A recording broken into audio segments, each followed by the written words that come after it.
Okay, I think we're ready to get started. It's noon, so I'll jump in. Hey, everybody, thanks for joining us. We're glad you could be here. Hope everybody's staying cool. It feels like we just had a lunch and learn, which we kind of did just 2 weeks ago. Anna Stunkel's great raptor drawing workshop that Brian was just mentioning. It was so much fun. And we're going to get that recording up on our website soon. So if you want to watch that, if you missed it, or rewatch it and sketch again, that'll be on our website soon. I'm Julie Brown. I'm the Raptor Migration and Programs Director at HMA. And joining from the other end of the house is Phil Brown. He's the Director of Bird Conservation at the Harris Center for Conservation Education. And he's also on our tour committee. Please use our chat. Let us know where you're joining from today. If you've seen any interesting birds this summer. Phil and I have been really enjoying watching the broadwing hawk chicks grow right in our backyard here in New Hampshire. So that's been really fun. We're very excited to welcome Wayne Quinto today, who's going to be talking about my favorite bird, the Peregrine Falcon. And I got to know Wayne when he was an HMA board member years ago, and also as the site coordinator at Montclair Hawkwatch. So I know you all are going to be just loving his amazing raptor photos. Before Phil gives an introduction, I'll give you a short little background on HMA if you're not familiar with us. We are a nonprofit that provides support to the Raptor Migration Monitoring Network, and that's across the Americas. There's about 200 active Hawkwatch sites throughout North, Central, and South America, and they monitor migration during the spring and the fall, report those data to our database, hawkcount.org. And we provide a lot of resources to the monitoring network, data support, annual grants. We also offer educational resources, and we're part of RPI, which is the Raptor Population Index, and produce conservation assessments and population trend analyses every few years. And you can learn more about what we do at hawkmigration.org, and our database, hawkcount.org, of course. We are recording as usual. We're live streaming on Facebook. This recording will also be available on our website, or you can just go to our Facebook page anytime. Usually takes us a week or two for our volunteer to get it up on our website. We don't have last month's up yet, but we'll soon. We are muting everybody just to avoid distraction, but please chat with us, ask questions, make comments, and you can also sign up for our e-newsletter if you don't already get that e-newsletter that I send out a couple times a month. You can send me or a private message in the chat here, or just put your email in the chat and I'll sign you up. Okay, I'll hand things over to Phil to introduce Wayne. Hello, everybody. I'm honored to introduce Wayne today.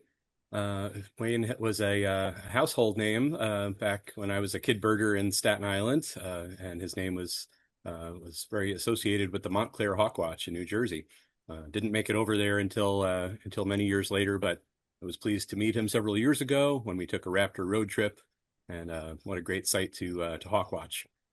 So Wayne Quinto spent nearly 4 decades monitoring raptor migration and conducting education programs at New Jersey Audubon's Montclair Hawkwatch in New Jersey with his late wife, Elsie Greenstone. After retiring from the practice of environmental law, he's devoted his time to nature photography and has spent 5 years documenting the Palisades Peregrines. His award-winning images have appeared in books, magazines, including HMA's Hawk Migration Studies Journal, and have been featured in several exhibitions. All right, Wayne, take it away. Phil, thank you so much. I'm really honored to be here today and have a chance to tell you about the wonderful experience of observing the peregrines on the Palisades. And just 2 things to start. I dug deep in my drawer in the dresser, and I found this old T-shirt that some of you may recognize, but this is from a Humana conference in 1988 that was held in Cape May. Second, if you have questions, I'll be happy to address them if we have time at the end, and if not, I'm sure Phil will provide me with your questions, and I'll try to answer them the best I can. So I was ready to start.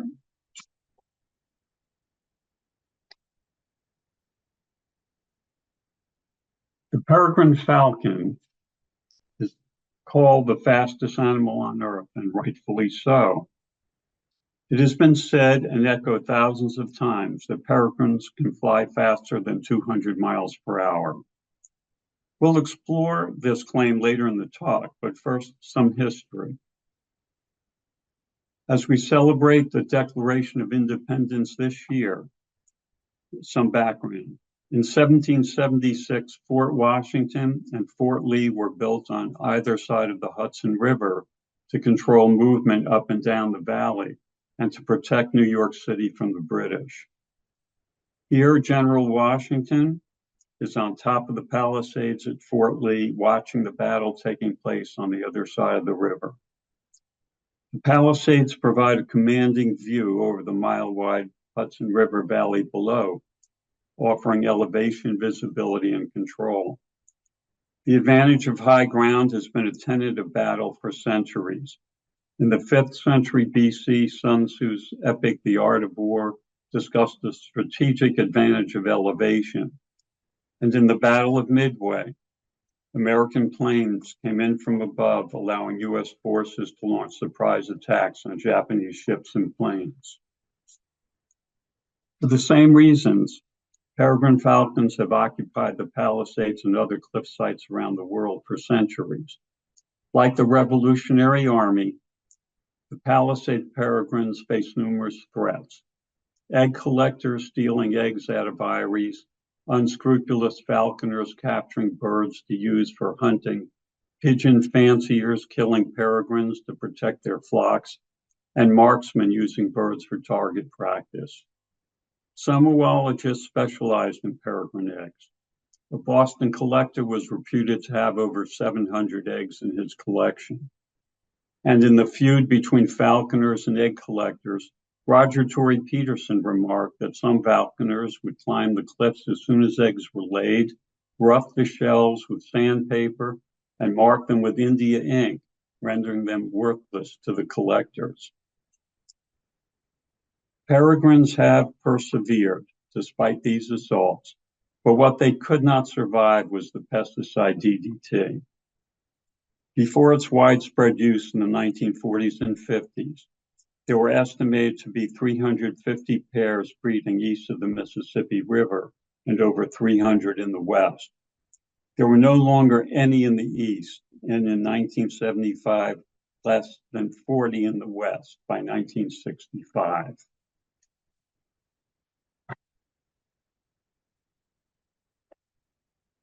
But before I tell you more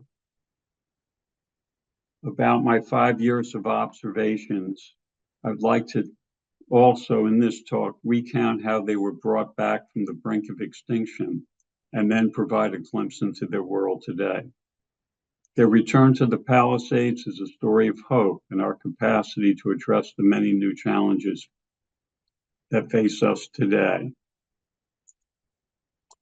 I would like to share with you why I would wake up at 4:30 in the morning, hit an early opening Starbucks and grab a sandwich, and then head along the New Jersey Turnpike in order to arrive at Alpine, New Jersey on the cliffs by sunrise.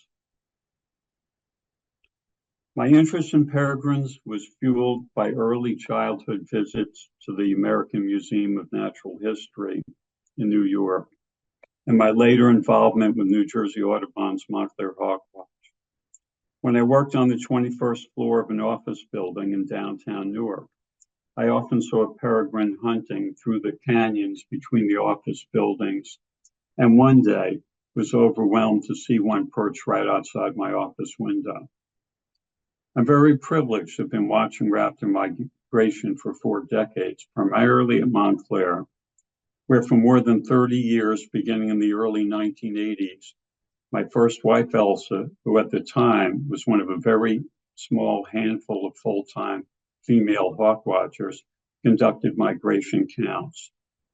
She was an extraordinary environmental educator and raptor conservationist, and induced me, I must say willingly, to follow her to many other noted raptor migration sites, including Cape May, Hawk Mountain, Hazel Baysmore, Golden Gate, and Braddock Bay, and further afield to the Straits of Gibraltar, and several extraordinary journeys to the Rio de Rapaces, Veracruz, Mexico. But of all the birds of prey I've been fortunate enough to observe, the sighting of a peregrine always carried something just a little more special. It always made the heart pound a bit faster and the joy resound within just a few decibels louder in contemplation of what might have been if the efforts to bring them back had failed. A friend once called me obsessed that I suffered from peregrinitis. I suppose that's true, and I do see them everywhere I go, even in the shadows at the train station. When I heard late in the fall of 2020 that there were active and very visible peregrines on the Palisades, just south of the New York border, I had to go see for myself.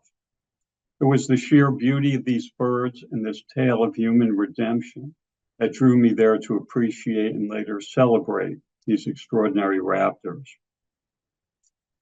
I'd often heard that the B-2 stealth bomber was designed after the Peregrine Falcon. Pictures like this one on the internet show an uncanny resemblance. But as you can see in this slide, the B-2 lacks a tail, depriving it of a necessary structure to maneuver at high speeds. While sharing the aerodynamic teardrop shape with the Peregrine, the B-2 was created to carry heavy loads great distances while being nearly invisible to radar. And going back to the previous slide, you can see that what appears to be the tail is actually one of the wings. With a wingspan of 172 feet, nearly 60 yards, and no tail, the B-2 reaches a top subsonic speed of only 630 miles per hour and is unable to match the ability of the Peregrine to change speed and direction in pursuit of prey quickly, hallmark of this bird. A different aircraft, the F-22 Raptor, is more like the Peregrine in both form and function than the B-2. The Raptor is a fighter jet designed for air-to-air combat. It resembles the Falcon's swept-back wing shape, and like the bird's very flexible wings and tails, has multiple flight control surfaces, both on the leading edge and trailing edge, with rudders on the vertical stabilizers and back that allow the plane to reach speeds of 1,500 miles per hour and sustain 9 Gs of force while performing aerial maneuvers.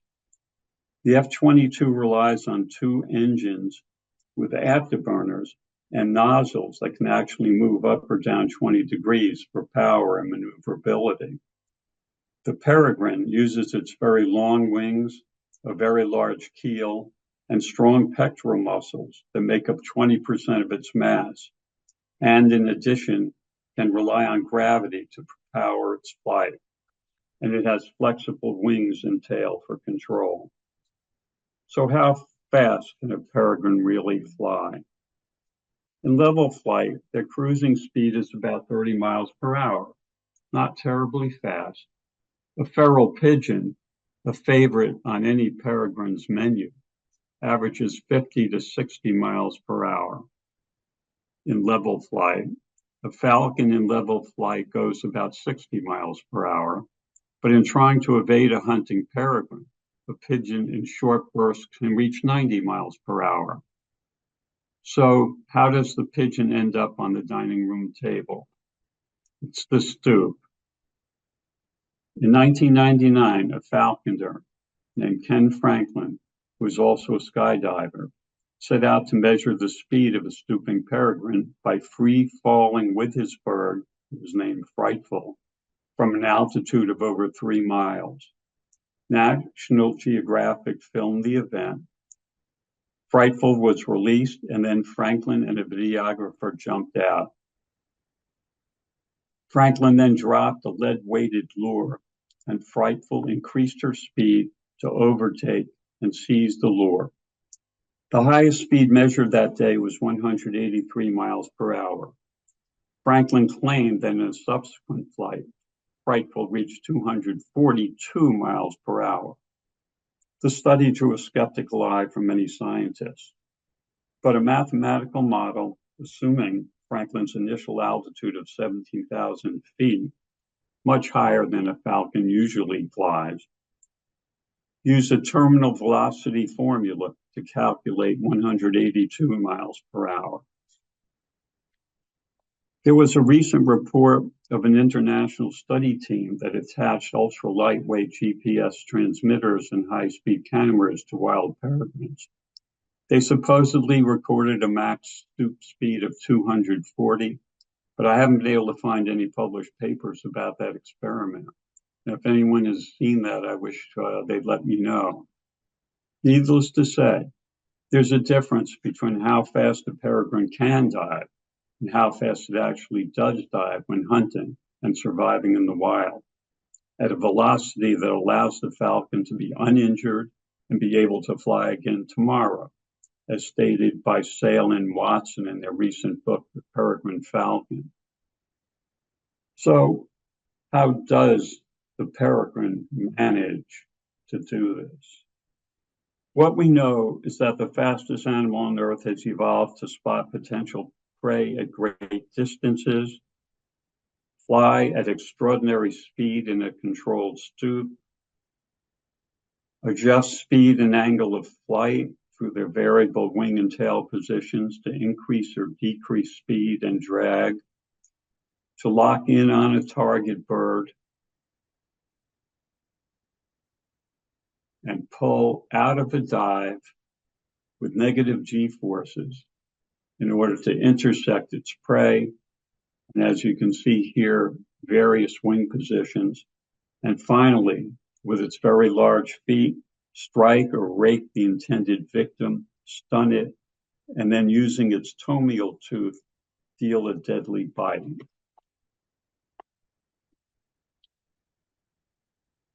The peregrine possesses a suite of special adaptations that make it such an awesome predator. The peregrine's eyesight is extraordinary. It is reputed to have 8 times sharper vision than humans. The peregrine can spot prey a mile and a half away. The falcon eye makes up over 10% of the weight of the head, the human eye less than 1%. And its eyes take up 50% of cranial volume, for humans less than 5%. The peregrine also has exceptionally large pupils, which let in more light. Each eye also contains 2 fovea on the back surface. Our eye's only 1. This allows the peregrine to track distant prey and quickly switch to more close-up focus during high-speed dives. Peregrines see the world faster than humans, with a flicker fusion frequency of 100 frames a second, the highest of any raptor, compared to a human's 60 frames a second. Peregrines also have a third translucent eyelid with a nictitating membrane, which protects their eyes like goggles during high-speed dives and sweeps across them to remove debris and maintain lubrication during a stoop. Another superpower of the peregrine is its ability to effectively function while pulling high G forces.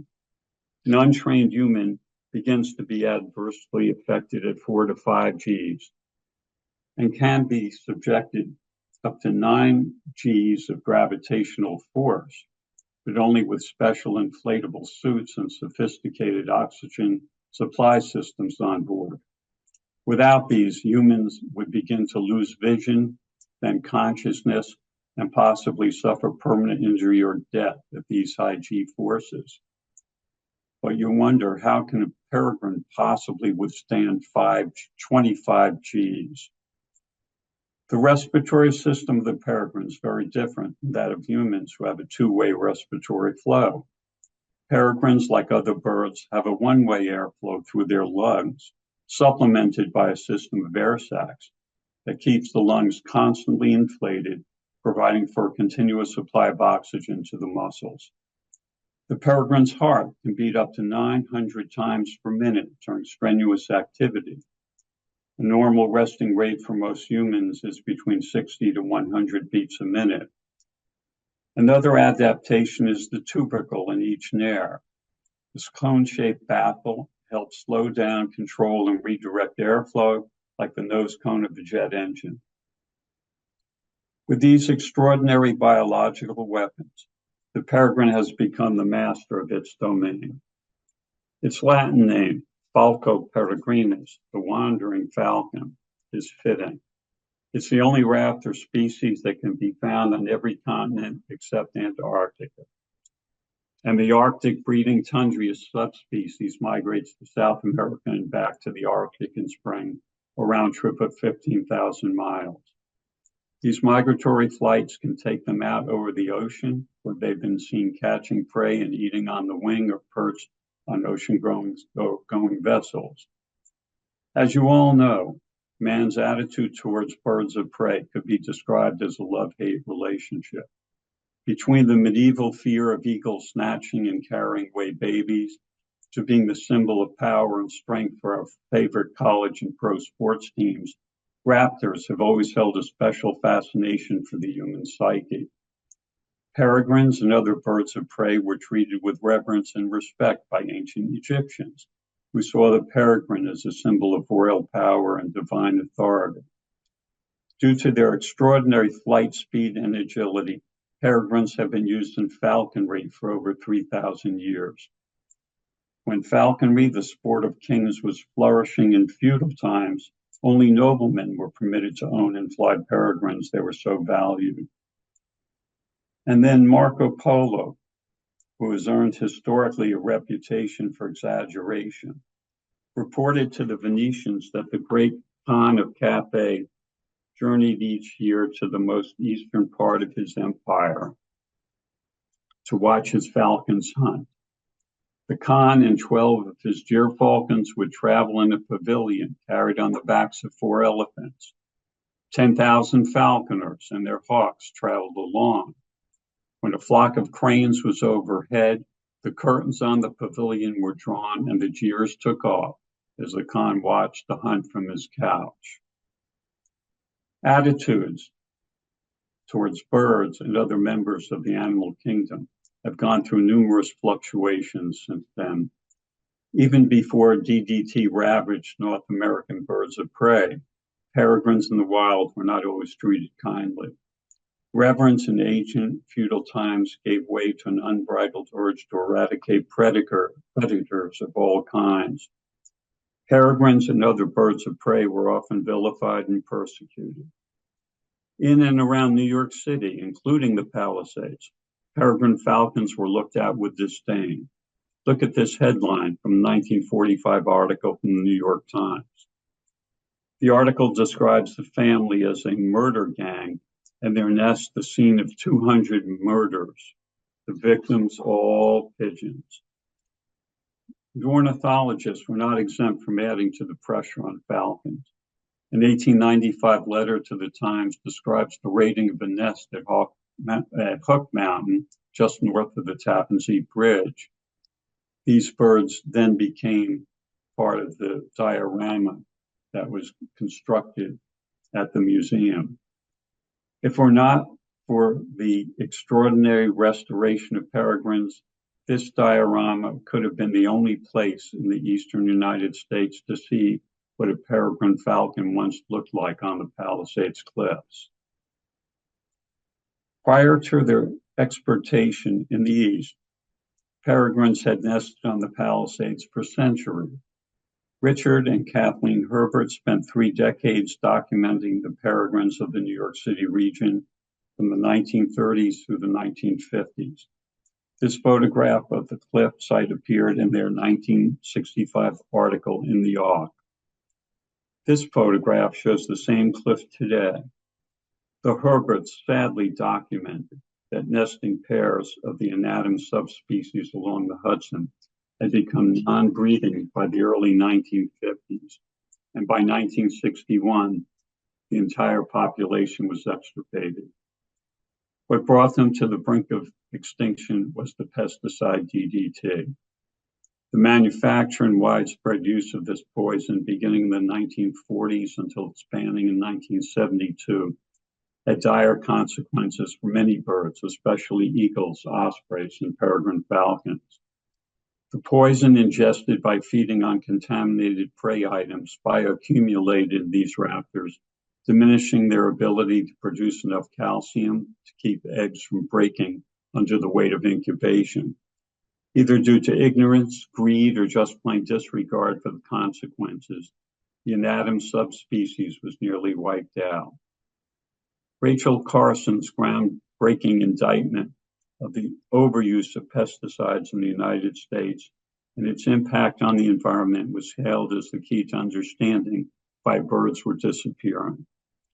Although the scientific evidence was mounting, the U.S. Department of Agriculture continued to represent the interests of the agrochemical industry and some farming group. The peregrine population was being decimated. By the time DDT was banned, it was too late. I'll just mention a few highlights from the inspirational story of their reintroduction. The scale of the project undertaken to repopulate peregrines to their pre-DDT numbers was unprecedented. Skeptics said that raising a sufficient number of birds in captivity to restore an entire population was impossible.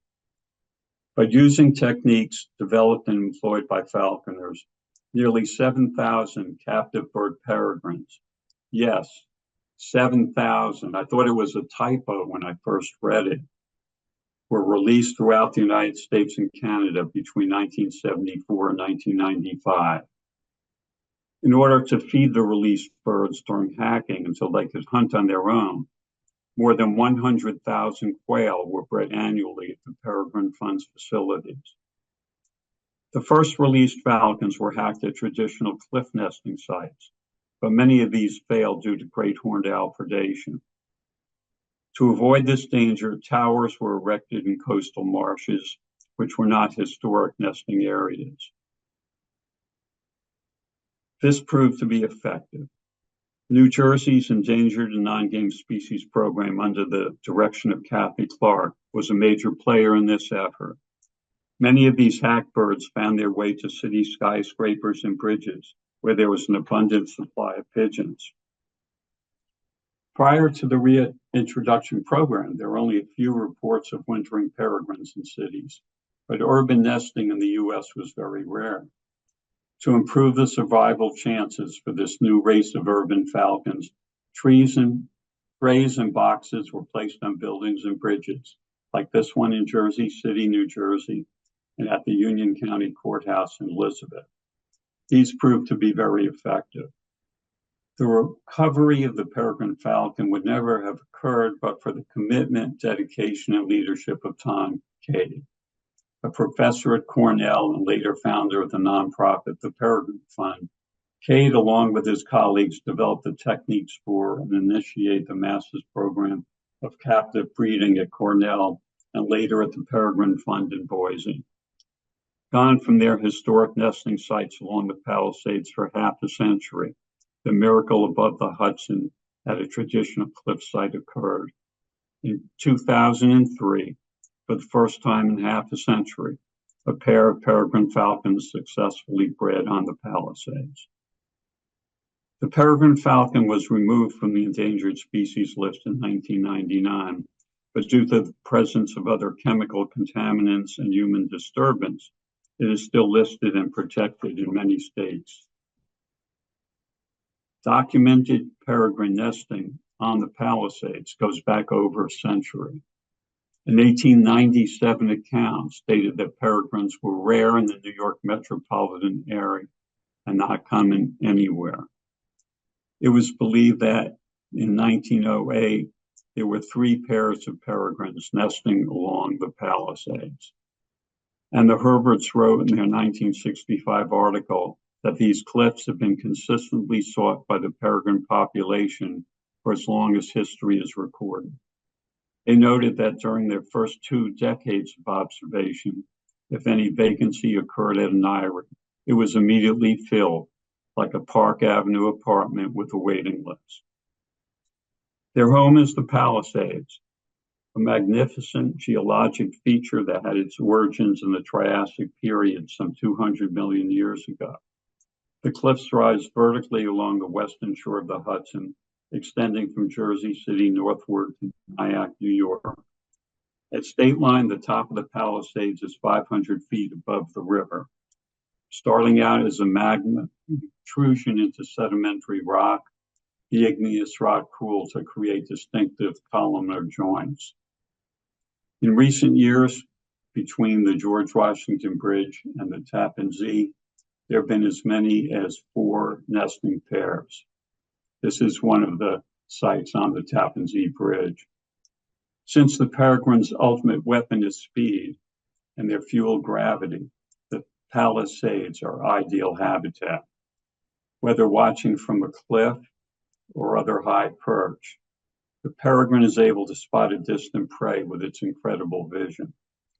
This allows it to track the bird heading toward an expansive open area over the river, far from the cover of trees or other protective terrain, before launching an attack.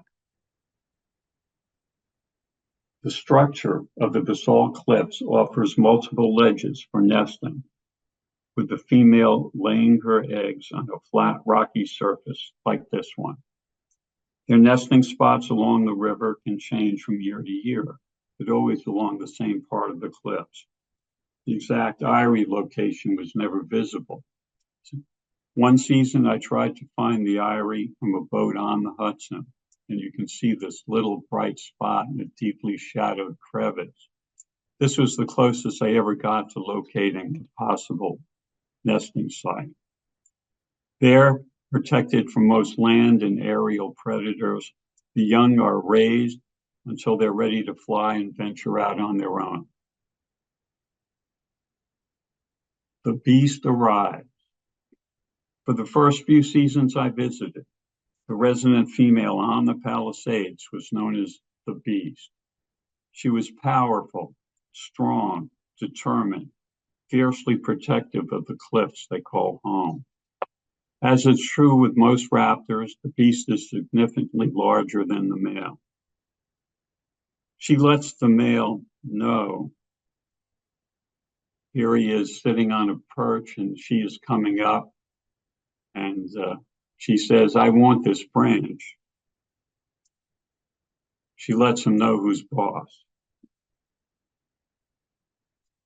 She also has a conspicuous individual difference, a band on her left leg.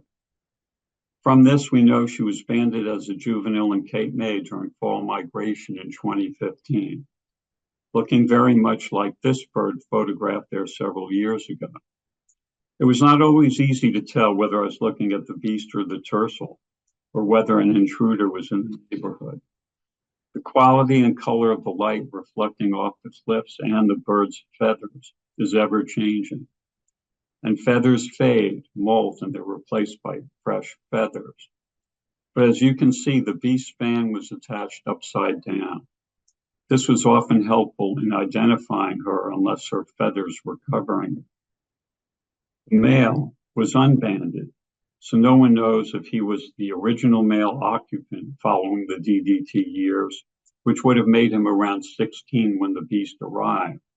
The oldest known banded wild falcon was 19 years old. When she arrived in the spring of 2016, the beast was attracted to the habitat, which was ideal, and to the resident tiercel. Even though peregrines usually mate for life, despite her youth, she managed to displace the then resident female. It has been told that her handle was earned when she was seen attacking a young bald eagle and driving it down to the river below with a burial at sea, like this peregrine attacking bald eagle. Most of you, I'm sure, are familiar with the field marks. For those who count along the Atlantic coast, this is natural. The fall peregrine flights at the Florida Keys site average nearly 3,000 a year, and the annual counts at Cape May and Kiptopee can exceed 1,000 birds. So here are a few observations that might be helpful for those less familiar with the peregrine. More detailed and much better identification guidance can be found in Hawks in Flight by Pete Dunn, David Sibley, and Clay Sutton, and Hawks from Every Angle by Jerry Liguri. As you can see in this image, they have very long pointed wings, wide at the base and tapering towards the point. The banded tail of the adult is also tapered. While peregrines often soar like other birds of prey, they often take off straight out from a cliff ledge or tree branch using powerful wind strokes before folding their wings and making an aerodynamic stoop. Or they may just drop straight down from a perch with powerful thrust. As you can see, the female on the right is larger than the male. The plumage of the New American falcon is variable, probably due to the genetic mixing during the captive breeding project. So these differences may not be generally applicable. Out in the Palisades, the adult tiercel is a pale blue-gray with brighter upper tail coverts and tail. The tiercel's breast is bright white and barely marked, except some occasional staining from the last meal. The adult female on the right is darker above and more buff, with heavier markings across the breast, belly, and tail. The cheeks are white or pale cream with a dark malar stripe. The tarsi and feet are yellow. The iris, dark brown with a yellow eye ring. The cere and base of the bill yellow, the rest of the bill slate blue and darker towards the tip. On the other hand, the juveniles look very different. The head is dark brown with creamy edges to the crown feathers. The underparts, cream or cream buff with dark brown arrow-like markings. The undertail is barred with brown and the underwing cream buff with heavy streaking. The eye ring and cere are pale blue or pale blue-green, the bill blue-gray, darker at the tip. The tarsi and toes blue, blue-green, or pale washed-out yellow. The remaining upper parts dark brown with chestnut feather edges. So here's what their life cycle looks like. Like many apex predators, think of the big cat sleeping most hours of the day. The peregrine falcons, when not courting, mating, and rearing young from January through midsummer, spend much of their time sitting, preening, stretching, and more preening. But when the opportunity arises, they're off, diving down on an unsuspecting bird. I have observed them eating blue jays, flickers, goldfinches, cedar waxwings, pigeons, grackles, red-bellied woodpeckers, starlings, and red-winged blackbirds, and other species have often filled their crops and bellies. This picture appears in an excellent and entertaining new book about peregrines by Jim Wright, which I commend to all of you. Their behavior is guided by the seasonal and internal biological clock. They are very protective of their most favored nesting areas in the surrounding territory. The Palisade peregrines do not migrate. They spend all year protecting their homeland, even more so when they're engaged in incubation and raising young. Here they can be seen harassing a turkey buck, or a red-tailed hawk, an osprey, and a bald eagle, and here intimidating a visiting peregrine. Their seasonal activity begins in late January or early February. The bonded couple begins spending more time together, especially after a meal. They are engaging in courtship displays of bowing and courtship flights that include bringing gifts to the female in preparation for mating, which usually begins around mid-February. This can go on for more than a month, and the male carefully curls his talons. On one day, I counted 28 copulation events. These next few slides are from atop the Union County Courthouse from a falcon camp. Incubation usually starts after the second or third egg is laid. They're generally laid 1 to 2 days apart. While the female does most of the incubation, the male will occasionally also incubate, giving the female an opportunity to stretch, eat, and fly about.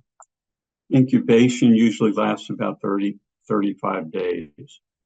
And after emerging from their eggs, the irises grow quickly. Both male and female feed the young, but in the early stages, it is the female who does most of the feeding, tearing the prey and allowing the young to pluck bits from her beak. The tiercel does most of the hunting, bringing food back to the female and for the hungry irises. About 40 days after hatching, the young irises fledge. This particular bird came up on a July 1st on a very hot day and sat by this walk for over an hour, panting, not knowing what to do. We erected some traffic cones around the area so people would stay away. And finally, fortunately, it walked towards the wall and hopped up and flew off. Within a week, they can be seen tugging at the remains of prey on the nest ledge, and they soon become very capable of tearing and plucking the prey for themselves, trying to steal from one another. They can also make up. For the next month after leaving the nest ledge, the young are still fed by both parents, but to a lesser and lesser extent. Their constant screaming and chasing after their parents is their flight training. The adult flies with a catch, teasing the fledgling until finally dropping the birds that must be grabbed in midair.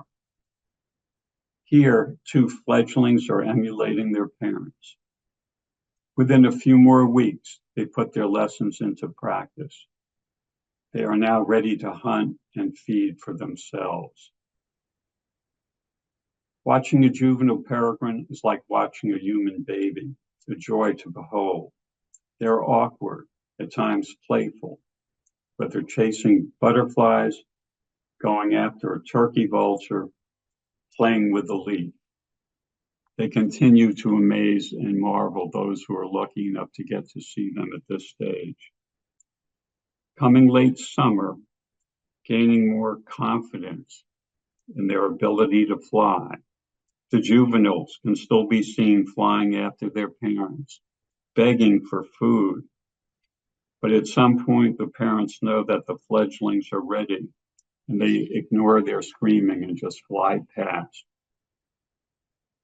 It's now time to move on, and the young falcons must venture out into a brave new world to survive on their own and make a place for themselves. In the fall of 2023, for unknown reasons, the beast disappeared. During the next 2 months, 3 different females started to appear regularly along the cliffs, one with 2 bands, another with 1, and a third with no bands. The male eventually bonded with the one with a single band, who was hence given the name Una. Una had been banded in Neversink, Sullivan County, New York, and was 3 years old. The tiercel courted and brought gifts to Una as he had done before for the beast. This union of the old tiercel and Una resulted in 3 beautiful sisters, who all successfully fledged. But soon after that, the old tiercel disappeared. Several weeks later, a new male showed up. Although they bonded and mated, they were not successful the first year, perhaps due to his inexperience. Only time will tell if they can follow the success of their predecessors. It is now fall, and soon a new cycle of life will begin again as winter arises and the falcons again begin to spend more time with each other. The return of the Peregrine Falcon was a remarkable accomplishment. The naysayers were proven wrong by courageous biologists, government officials, and volunteers from around the world who participated in lending birds, breeding, hacking, monitoring sites, lobbying, filing lawsuits, and ultimately obtaining the legal protections and necessary funding to implement the project. Pressed by environmental NGOs and the public outcry, the EPA finally banned DDT in 1972. The peregrine falcon and other birds of prey face different threats today. The effects of climate change are still being understood.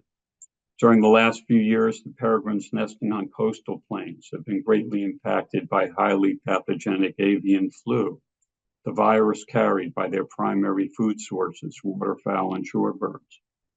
The diet of the cliff and city-dwelling peregrines, primarily pigeons and songbirds, have not been so impacted. The data that the Hawk Migration Association collects from all of you is like the canary in the coal mine, helping to identify threats and hopefully lead to efforts to address them. When Rachel Carson wrote Silent Spring, one of the bases for her conclusion that insecticides were impacting birds was count data from Hawk Mountain. Here she is at Hawk Mountain. The decreasing number of immature bald eagles suggested that something was interrupting the breeding cycle. The peregrine represents a powerful symbol of what can be achieved if we all work together towards a common goal. You all make a difference through your counting and your outreach to the wider community. Awareness of the magic of migration across borderless skies leads to conservation not only of the raptors we love, but for our own species and planet, the only one we have. I would like to thank the Hawk Migration Association for their continuing work in raptor conservation and the opportunity to share my photographs with you today. I'd also like to thank New Jersey Audubon and the Montclair Bird Club for initiating and maintaining the Montclair and Cape May hawk watches. I would also like to thank the Camera Naturalist Photograph Club and their members who have guided me on my photographic journey, especially my mentor, Jack Moskowitz, the many hawk watchers and photographers along the Palisades who have shared their technical guidance and knowledge about these special birds, their history and behavior. I would especially like to thank my late wife, Elsa, who opened my eyes to the wonder of the natural world and to always look up, and my wife, Eva, for her support and continuing inspiration to make images that speak of redemption through the light, the nature, and the beauty of the earth.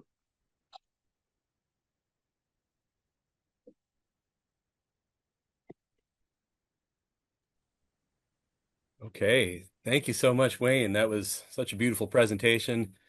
I feel like I just read a whole book on the history of peregrine falcons and got the local perspective as well about the Palisades scene. I'm sure we all learned so much and were inspired by these images.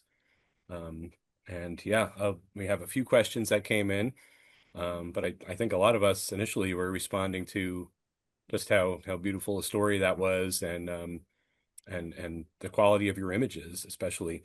And so the first question came from Lillian, and it's about that particular topic. She asks what type of camera and lens you used for this project.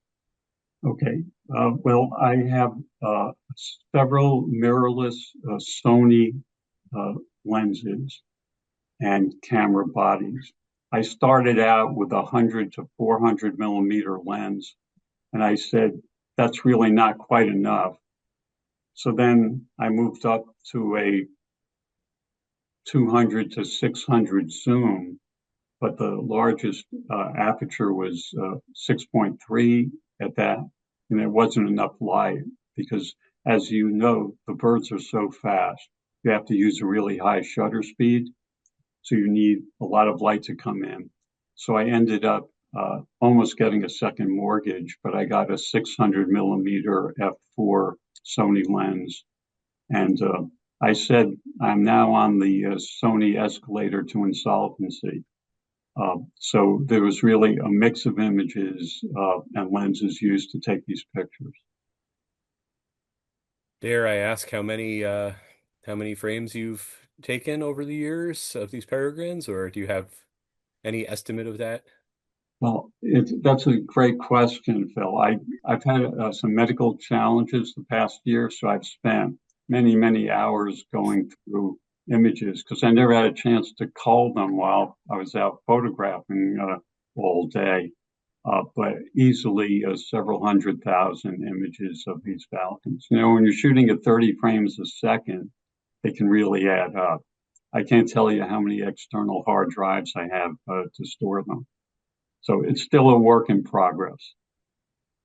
Wow, well that makes sense. Looking at some of those images that it seems like it takes a lifetime to capture that particular moment. So yeah, that makes a little more sense to me as a not much of a photographer myself. So yeah, incredible. Um, moving on from the topic of photography itself, a question from Jason came in about the local question about how far south along the Palisades have you observed the peregrines? And I'm guessing he's referring to maybe the nesting pair or pairs. I've seen the peregrines down near the George Washington Bridge, uh, not really too far below that, but peregrines do nest even above the Tappan Zee Bridge, so they go a little bit further up the valley. And of course, in New Jersey now, there are peregrines in urban areas, peregrines at coastal marshes, peregrines even at some of the inland reservoirs. As their numbers increased, they had to find new habitats, and that really resulted in their dispersal in different parts of the state. So today we have around 15 nests in New Jersey. 15. Okay. Interesting. So many of those on bridges and buildings compared to cliffs, I'm guessing, right? Yes. Mhm. Okay. Great. Another question about the Palisades itself and the peregrines that you've been watching. Brian asked if the Palisades pairs have always stayed close to or have wintered within the area, or is that more of a recent trend? Uh, the original inhabitants would stay there. Usually the males would always stay near the nesting sites, and very often it's the females would winter somewhere else. But as far as I know, along the Palisades, the couple resided there all. Okay, interesting. And is that consistent with the trends that other peregrines do in New Jersey? I I'm not sure believe if that it's they do. yeah. Uh, I do know that the peregrines during winter, when small birds are scarce, they often fly across the river to a town called Hastings on Hudson. There's a nice supply and flocks of feral pigeons. So there's always an opportunity to maintain themselves during the winter. Okay. Yeah. Okay. And I think the final question we have um, at this point is from Gail. And she was making a comment about prey selection. Um, I guess Gail watches a nest box and notes that they seem to love cuckoos, or at least catching them. But she says they often don't seem to eat them. Um, and she goes on to say that where they find all the cuckoos, I don't know. I suspect near the river, but she finds multiple uneaten cuckoos in the nest box. Curious if you've ever seen cuckoos as a prey item. I've never seen them eating a cuckoo. I have occasionally heard a call of cuckoo, but I've never seen them with one. Yeah, seems like a hard bird to find in general. So, pretty interesting observation there. Um, and I guess one comment just came in from Kirsty. Our very urban bridge nesting pair succumbed to HPA one a few years ago, a few years back. Um, so that is, I guess that's been a trend in recent years. Did you have any statistics? I know you mentioned that as a cause of recent decline, but is that something you can speak any with any sort of data towards? No, I can only suggest that the New Jersey DEP, Fish and Wildlife, does an annual report of both bald eagles and peregrines. Bald eagles have had increasing numbers of deaths that have been attributed to the virus, and also a number of the peregrines as well, but I can't really reliably talk about, their data. Sure. Okay. Yvonne asks, do the males molt all of their primaries post breeding?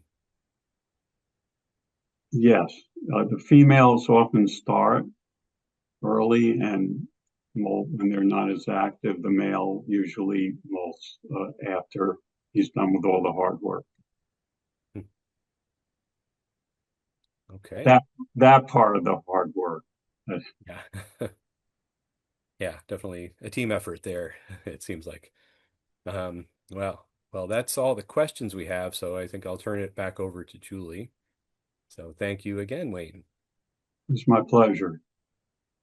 Yeah, really, Wayne, that was incredible. What a treat. Your photographs are just incredible. And we thank you so much for sharing that with us. I can't think of a better species to spend all that time and effort getting to know. And just the way you described that amazing comeback of the species, it's really an amazing story. So thanks for sharing it, and thanks to everybody who joined in today and engaged with us. Um, the slide that final slide we had up about next month, we're going to be hearing about monarch butterflies, not raptors, but a different species that we often see during fall migration when we're out at hawkwatch sites. I'm not sure if you're aware that we are now putting transmitters on monarchs, which is pretty amazing technology. But you can learn all about it on August 19th. Cellular Tracking Technologies is partnering with a lot of other organizations, and we'll hear all about it from Mark Garland, and that's August 19th. I will get that registration set up in the next few days, so you'll be able to register. I'll also be sending out an e-newsletter about it, so you can register. And yeah, that's about it. If I will add that if you enjoy Lunch and Learns and you value HMA programs like this and like the Hawk Count database that we manage and the grants we provide, I encourage you to become a member, and it really helps us do all the great work for raptors that we do. So thanks again to Wayne for speaking with us today and sharing your beautiful photos, and to all of you for joining, and hopefully we'll see you next month. Have a good day, everybody.